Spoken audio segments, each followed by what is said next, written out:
कि जिंदा हूं तो जिंदा।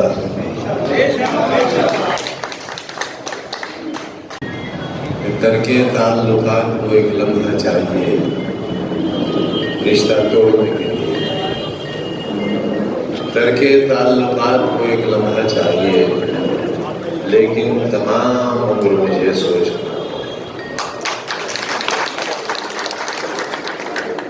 जहाँ जहाँ हमारे रिश्ते कायम हैं वो कायम ही रहे तो अच्छा है। इसमें उनका भी भला है और हमारा भी है।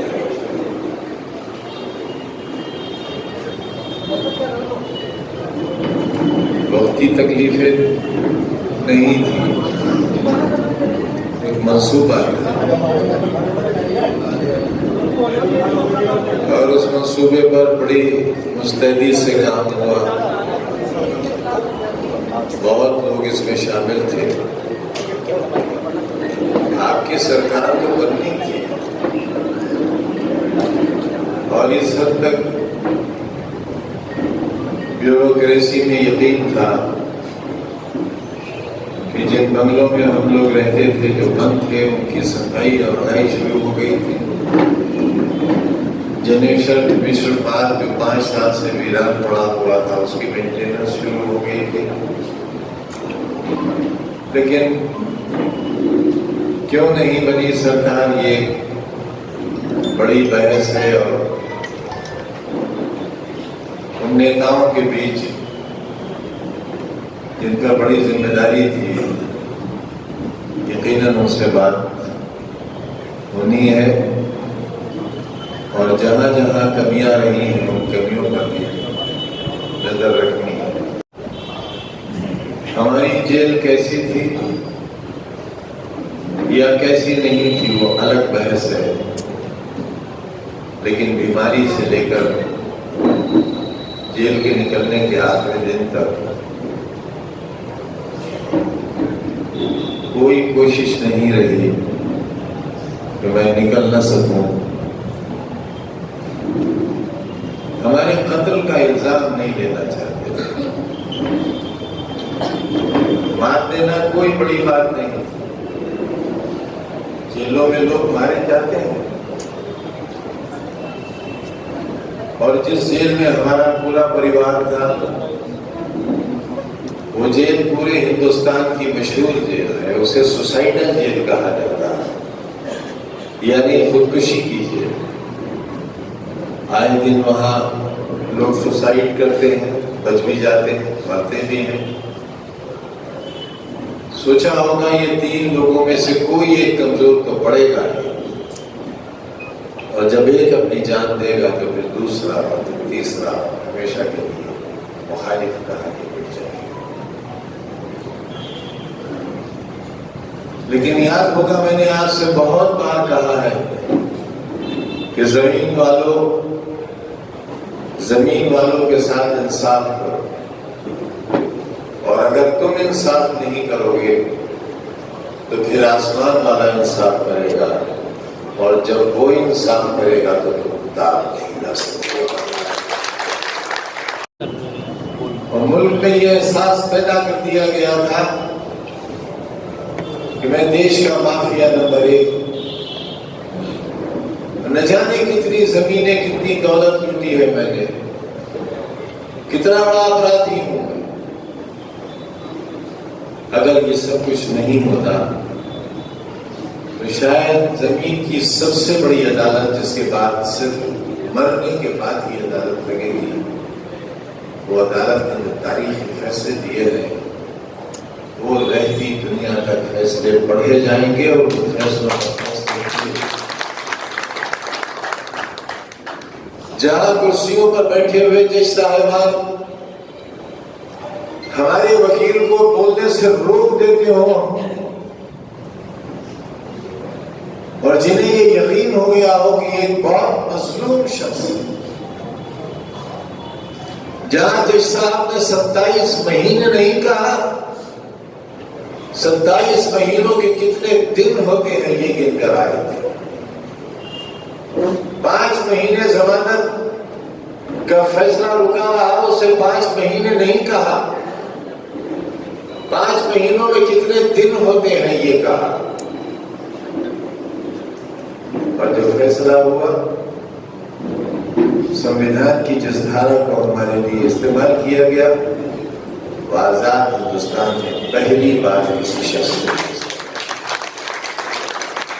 अदालत ने, सुप्रीम कोर्ट ने अपने इख्तियारात का, जो उसके खुसूसी इख्तियारात में उसका इस्तेमाल किया। जाहिर है ये वो लोग हैं जो हर बात से बाखबर रहते हैं। इन्हें मालूम होता है कि हमारे सामने जो फाइल है उसमें सच है।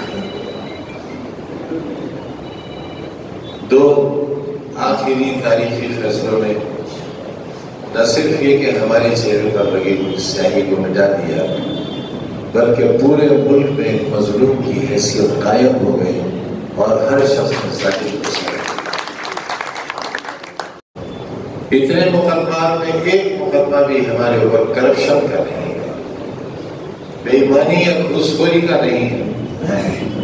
हमारे ऊपर मुकदमा है कि वजीर रहते हुए हमने हमारी बीवी बच्चों ने शराब की दुकान लूटी है, शराब की दुकान। हमने गले से 16,000 रुपए का डका मारा। यह है हमारे खिलाफ।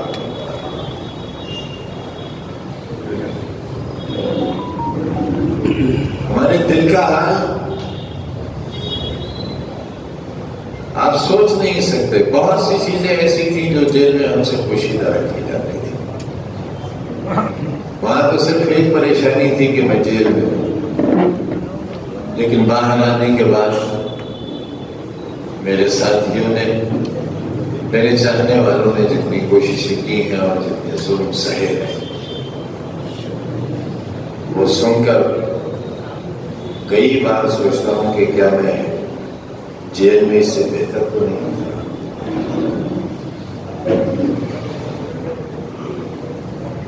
मैं आपके बीच हूं, जमानत पर हूं, बरी नहीं हुआ। हो जाओ क्या?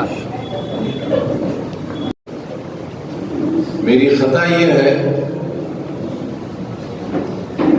कि मैं आपके बच्चे और बच्चियों के हाथ में तलब देना चाहता था और चाहता हूं, और इस चाहत के लिए मैं किसी भी इम्तिहान के लिए अभी भी तैयार हूं।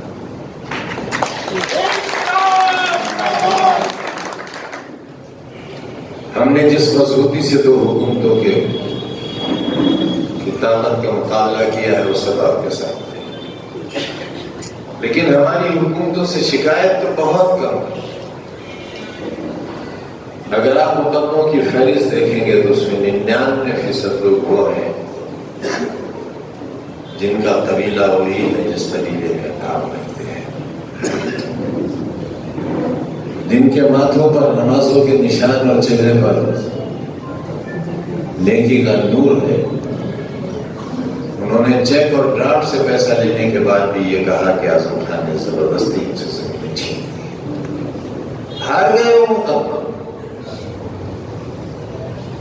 वो जमीन जिसका मालूम ही नहीं कहां है, 4.25 बीघा जमीन जिसके लिए मैं माफिया कहलाया, जिसमें 3.25 बीघा जमीन यूनिवर्सिटी के अंदर और 3 बीघा बाहर। कितने बड़े शख्स थे। मुझे अफसोस है कि गृह मंत्री साहब को ये मालूम नहीं हो सका कि मैं माफिया हूं या नहीं, मैं उतना बड़ा अपराधी हूं या नहीं जिसके खिलाफ आज तक 323 का मुकदमा कायम नहीं हुआ। तो 1 महीने में इतना बड़ा मुजरिम कैसे हो गया? एजेंडा, उसी एजेंडे के तहत काम हुआ।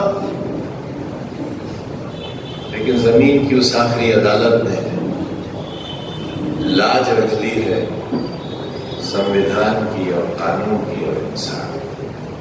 हम सबको बिलखुसूस सुप्रीम कोर्ट की दयानत पर, ईमानदारी पर और उनके इंसाफ पर उनका शुक्रिया अदा करना चाहिए। लेकिन आज हमें पार्लियामेंट का कैंडिडेट तय करना है। सोचते होंगे मैं फिर अपनी अहलिया को ही लड़ाऊंगा, उन्होंने पर्चा भरा भी है और भी कई एक लोगों ने भरा है, लेकिन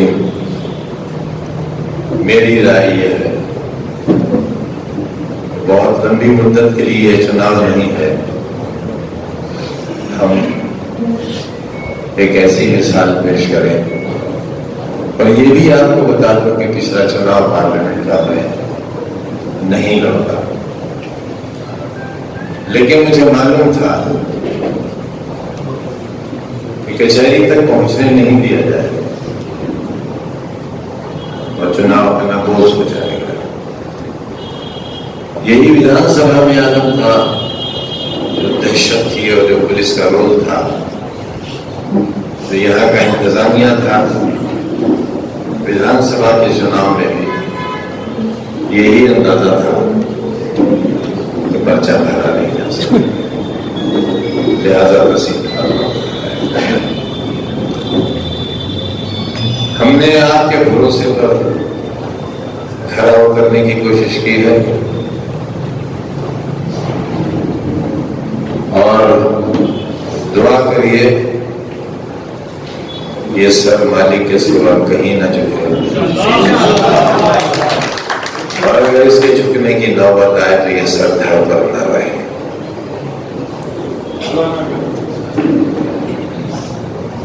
हमारे बहुत अजीज साथी, लंबा सियासी तजुर्बा और इखलास से भरपूर शख्सियत का नाम है आसिफ राजा।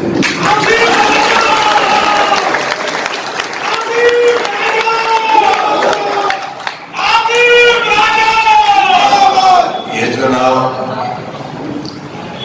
आसिफ राजा साहब को लड़ना चाहते हैं और आपसे अपनी तकलीफों का हिसाब लेना चाहते हैं।